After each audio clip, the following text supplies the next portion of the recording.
कर देते हैं। पांडवों की व्यूह रचना से सुसज्जित सेना को देखकर दुर्योधन गुरु द्रोणाचार्य के पास जाकर कहता है, संजय को महर्षि व्यास ने बिना किसी विशेष योग्यता के दिव्य दृष्टि प्रदान की थी, केवल इसलिए कि वे राजा धृतराष्ट्र के साथी थे। लेकिन संजय भी अपना कर्तव्य जानते थे, इसलिए वे बहुत ही समझदारी से राजा धृतराष्ट्र को रणभूमि में घटने वाली सभी घटनाओं की विस्तृत जानकारी दे रहे थे। ठीक उसी तरह दोस्तों, जैसे कि एक अच्छा कथाकार किसी कहानी को हमारे सामने इस तरह नरेट करता है कि हम बिना देखे ही उस कहानी को अपनी आंखों के सामने चलता हुआ महसूस कर सकते हैं, बिल्कुल एक सिनेमा की तरह। पश्यैतां पाण्डुपुत्राणाम् आचार्यमहतीं च मूं व्यूढां द्रुपदपुत्रेण तव शिष्येण धीमता। दुर्योधन कह रहा है कि हे आचार्य, आपके बुद्धिमान शिष्य द्रुपद पुत्र धृष्टद्युम्न ने जिसकी व्यूह रचना की है, ऐसी पांडवों की विशाल सेना को देखिए। दुर्योधन एक कुशल योद्धा था, इस बात में कोई भी शंका नहीं थी।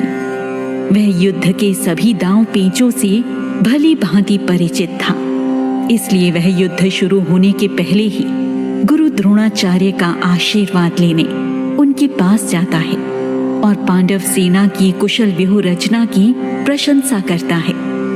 इस व्यूह को वास्तव में ही विचार पूर्वक तैयार किया गया था। इस व्यूह या कहिए चक्र व्यूह को भेद कर अंदर जा पाना आसान नहीं था, और मान लो यदि किसी भी प्रकार से यह संभव भी हो जाता तो इससे बाहर निकल पाना तो लगभग नामुमकिन ही था। अपने गुरु का आशीर्वाद लेना और पांडव सेना के व्यूह की प्रशंसा करना ही केवल दुर्योधन का उद्देश्य नहीं था, बल्कि वह कुछ और भी मंशा के साथ गुरु द्रोणाचार्य के पास आया था। वह बाहरी तौर पर स्वयं को चाहे जितना भी शक्तिशाली दिखाने का प्रयास कर रहा हो, लेकिन पांडवों की सेना को देखकर वह थोड़ा भयभीत जरूर हो गया था। इसी तरह हमारे जीवन में भी अनेक अवसर आते हैं जब हम यह जानते हैं कि परिस्थिति उतनी सरल नहीं है, फिर भी खुद को संयमित रखकर अपने अंदर के डर को सबके सामने उजागर करने से बचते हैं, जिससे कि हम कमजोर न दिखें। अत्र शूरा महेश्वासा भीमार्जुन समायुधि युयुधानो विराटश्च द्रुपदश्च महारथः धृष्टकेतुश्चेकितानः काशीराजश्च वीर्यवान् पुरुजित्कुन्तिभोजश्च शैब्यश्च नरपुङ्गवः युधामन्युश्च विक्रान्त उत्तमौजाश्च वीर्यवान् सौभद्रो द्रौपदेयाश्च सर्व एव महारथाः। हे गुरुवर, पांडवों की सेना में बड़े बड़े धनुष लिए हुए भीम व अर्जुन जैसे ही अनेक शूरवीर और महायोद्धा हैं। पांडवों का साथ देने के लिए इस युद्ध में सात्यकी, विराट, द्रुपद, धृष्टकेतु, चेकितान, काशीराज, पुरुजीत, कुंतीभोज, नरश्रेष्ठ शैव्य, युद्धामन्यु, अत्तमौजा, अभिमन्यु और द्रौपदी के 5 पुत्र भी सम्मिलित हुए हैं। यह सब भी बलवान और महारथी हैं। गुरु द्रोणाचार्य कौरवों और पांडवों के साथ साथ युद्ध में सम्मिलित दोनों ही पक्षों के कई योद्धाओं के गुरु भी थे और अपने शिष्यों को वे अच्छी तरह जानते और समझते थे। हस्तिनापुर के सेवक होने के कारण युद्ध में उन्हें उनकी इच्छा के विरुद्ध अधर्म के पक्ष का साथ देना पड़ा। इसलिए दुर्योधन के ऐसा करने का एक कारण कदाचित यह हो सकता है कि वह गुरु द्रोणाचार्य से चर्चा करके उनके समक्ष पांडवों की सेना में सम्मिलित योद्धाओं का उल्लेख करके उनकी रणनीति और उनकी शक्ति का अंदाजा लेना चाहता था।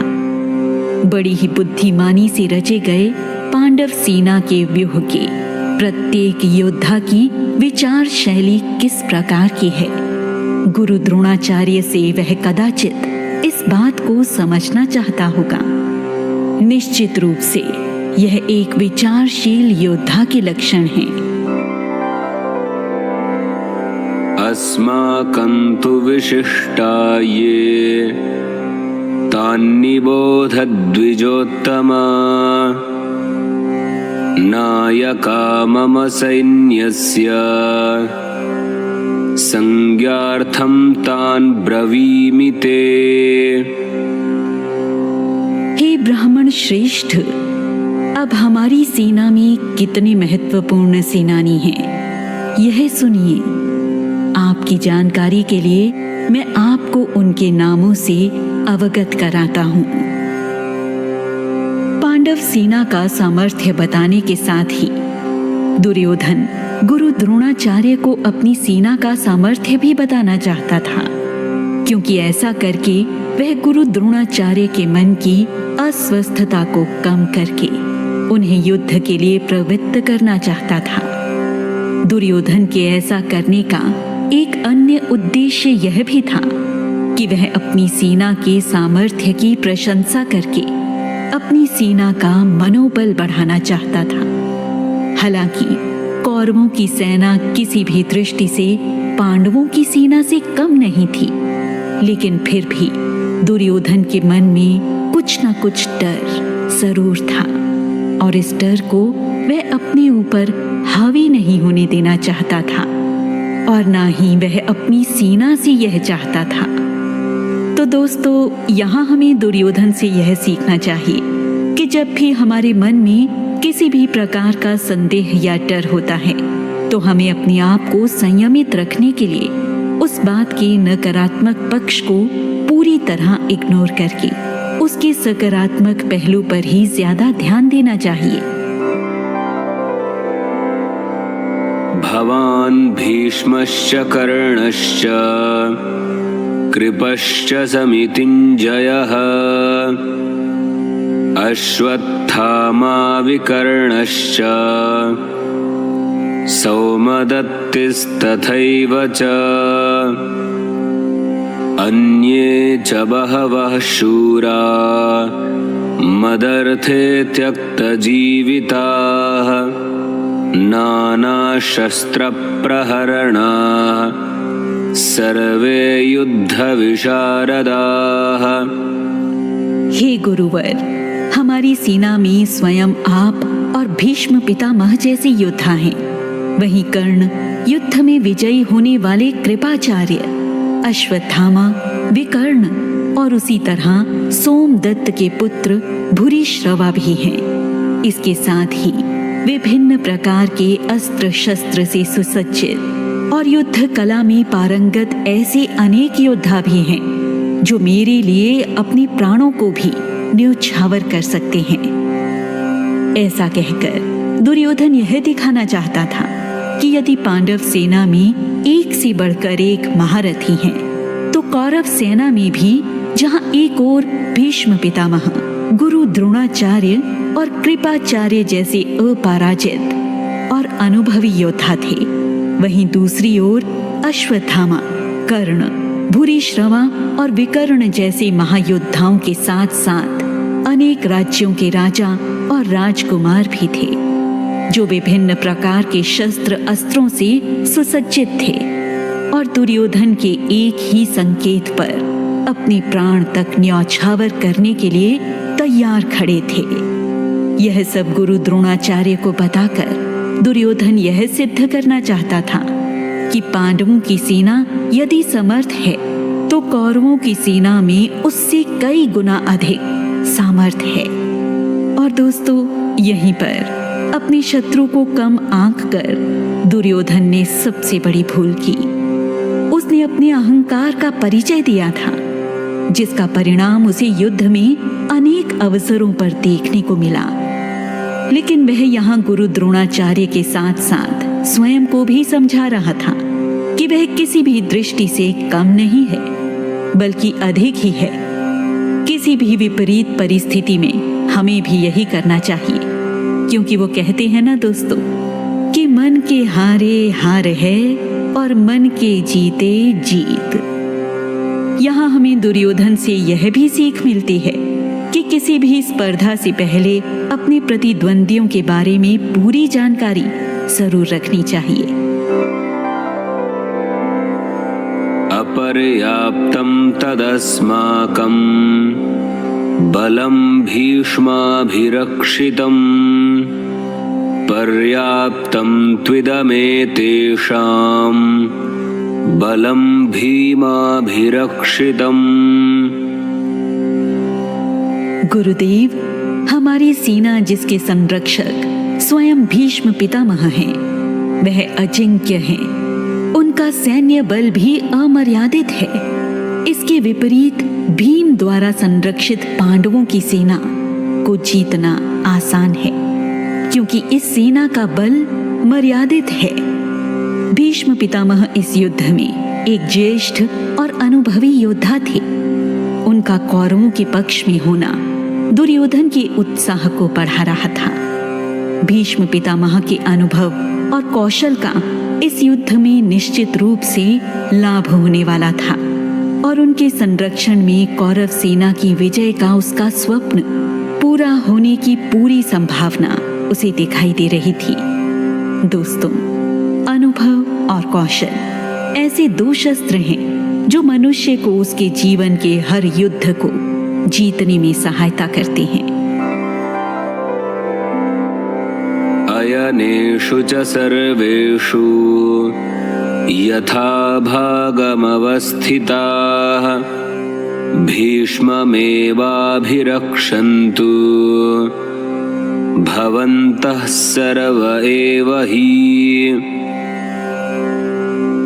दुर्योधन ने कहा, हे गुरुवर, भीष्म पितामह हमारे लिए महत्वपूर्ण हैं, इसलिए निश्चित रूप से हम सभी को व्यूह द्वार पर अपने निर्धारित स्थान पर ही खड़े होना चाहिए और उनका हर प्रकार से संरक्षण करना चाहिए। अनुभवी और कुशल व्यक्ति हमेशा ही महत्वपूर्ण माना जाता है। किसी भी विपरीत परिस्थिति का सामना करने के लिए एक कुशल और अनुभवी व्यक्ति सबसे अच्छा मार्गदर्शक सिद्ध होता है।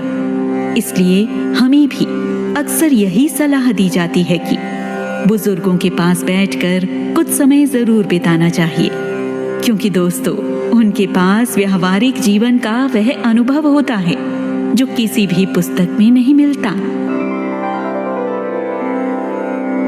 तस्य संजनयन् हर्षं कुरु वृद्धः पितामहः सिंहनादं विनद्योच्चैः शंखं दध्मौ प्रतापवान्। हे राजन, कुरुवंशियों में सबसे वृद्ध और महापराक्रमी भीष्म पितामह ने दुर्योधन के मन को हर्षित करने के लिए सिंह की गर्जना के समान शंखनाद किया है। युद्ध के नियमानुसार कौरवों के प्रथम सेनापति भीष्म पितामह ने युद्ध के आरंभ की घोषणा करते हुए प्रबल शक्ति से शंखनाद किया। भीष्म पितामह ने अपनी सारी शक्ति एकत्रित करके सिंह गर्जना के समान शंखनाद किया। उसकी आवाज बड़ी ही भयावह थी और वे ऐसा करके दुर्योधन को हर्षित करने के साथ साथ यह भी सत्यापित करना चाहते थे कि वे इस युद्ध में तन और मन से कौरव सेना के साथ हैं और केवल कौरवों के हित का ही विचार करेंगे। हालांकि इसके लिए उन्हें अपना मन, विवेक, अंतःकरण सब कुछ दांव पर लगा दिया था। कदाचित यह तीव्र आवाज कहीं ना कहीं उनके मन की चित्कार ही थी। हमारे सामने भी कई बार यह परिस्थिति उत्पन्न हो जाती है ना, कि ना चाहते हुए भी हमें कोई ऐसा काम करना पड़ता है जो हमारे सिद्धांतों के खिलाफ होता है। हमारा विवेक भी हमें उस काम को करने की अनुमति नहीं देता। तब हमें भी अपने मन को समझाने के लिए ऐसा ही कुछ करना होता है जो इस समय भीष्म पितामह कर रहे थे।